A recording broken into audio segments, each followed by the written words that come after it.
Hello everyone and welcome to another blog video. This is the first video that I'm posting and releasing at the same time as a blog post. So you can check that out at sunnysuccess.com. So in this blog post, I'm going to talk about clear decision making leads to more success and a better life. Decisions, they're a part of life. Sometimes we make them consciously, sometimes subconsciously, and they shape our life for the better or for the worse. But there's a lot of factors in between the time we actually are faced with a decision and when we actually end up making it.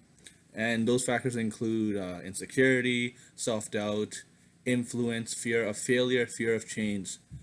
So my goal from this video is to help you counter these factors so you have a clear mind and make decisions that better your life and lead to more success.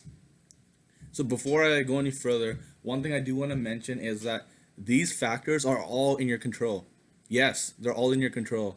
And you may be thinking, okay, but what if someone gives me advice or someone feels, if I go down this path, they're going to say, no, you can't do this.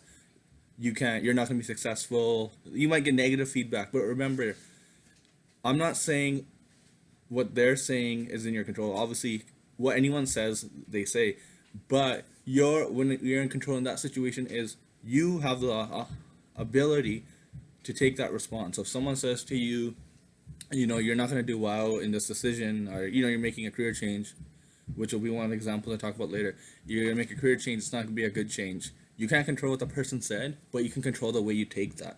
You can either kind of brush it away and just go on, or you can let it impact you negatively and hinder your decision making skills, preventing you from succeeding. I will give you an example. So we'll start with the example first, actually. Just changing it up a little bit than I originally thought. But let's say you're offered a promotion out of nowhere, and it's a job that's a little bit harder. It's going to pay more. The first thought that may come to your head is, oh wow, this job's so much harder. I'm not going to do well.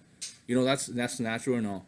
But what you should do is right then and there tell yourself, no, I can do this job. I'm going to be able to succeed in this job because I'm a confident, competent person and I will be successful. And if you do that, then that self-doubt, that insecurity won't be able to stick in your mind that long because you've planted your mind with positive thoughts, with successful thoughts. And if you don't bring that successful thought right away, then you're going to have that insecurity and self-doubt weigh on you, and it's going to be hard to get rid of. So just tell yourself you can do it, and that will lead to more success. So the next example I want to talk about is fear of failure. So let's say you have decided that the income you're making from your current job is not sustainable, and that you want to pursue a new career that will lead to more money.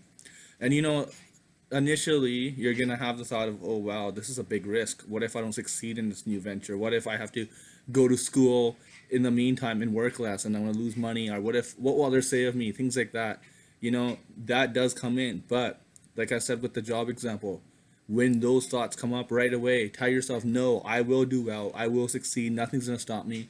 And I don't care what others say. If you plant that in your mind immediately, as soon as those other negative thoughts come, you will be in a good positive mindset and be willing to take on this new challenge.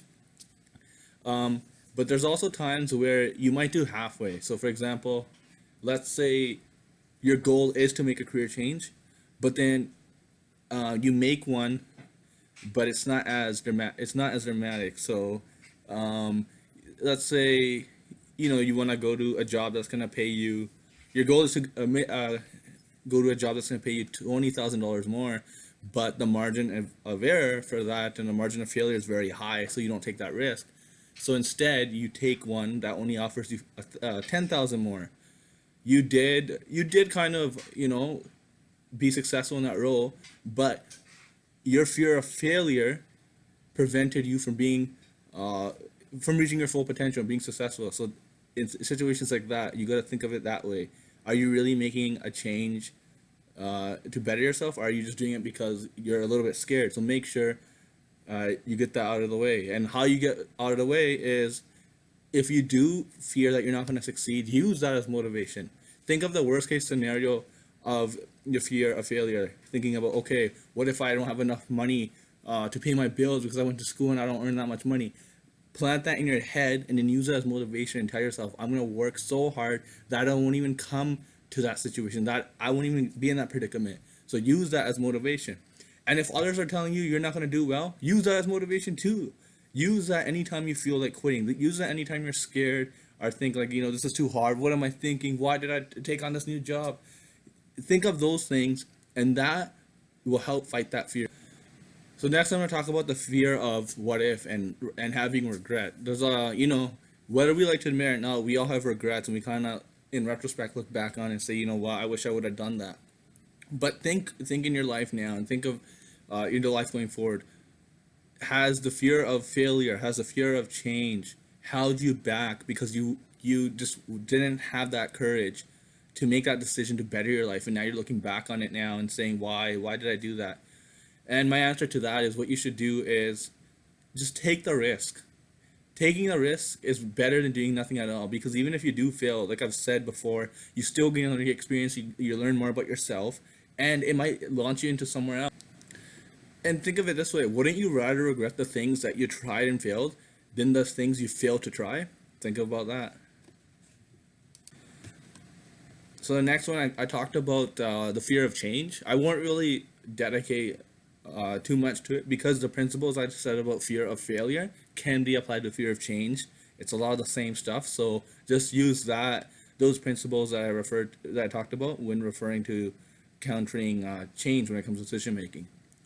So on to the last one, I want to talk about influence, and influence from family, friends, co-workers, peers, mentors. There's a lot of influence out there, and I just want to say that it is a very great resource, but it can also be detrimental to your success. So let me give you an example. Let's say you want to make like I said, a good career change, and you talk to someone who you respect. It might be a friend or family member, and they tell you, no, don't do it, it's not good. And the thing is, they may have good intentions for you, but the fact that you respect them and trust them so much has clouded your judgment and decision making, because that respect and that influence that you have from that person is takes priority over your decision making skills. So sometimes the people might have good intentions for what they're telling you, but they're just considering the factors from what they see. So that would be considered a negative influencer. A positive influencer is this. I'll give you an example. Let's say I want to start playing soccer, and I ask one of my good friends, do you think this is a good idea? And they say no, but they know I'm someone who works hard, who likes new challenges, who wants to take on new stuff to better myself and be physically fit.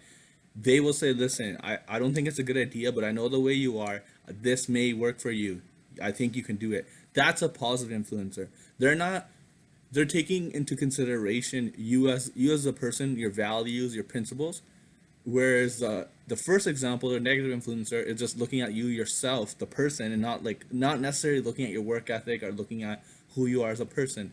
So when you're getting influence from others, think of that. Are they making their influence? Are they giving you input based on your principles and values?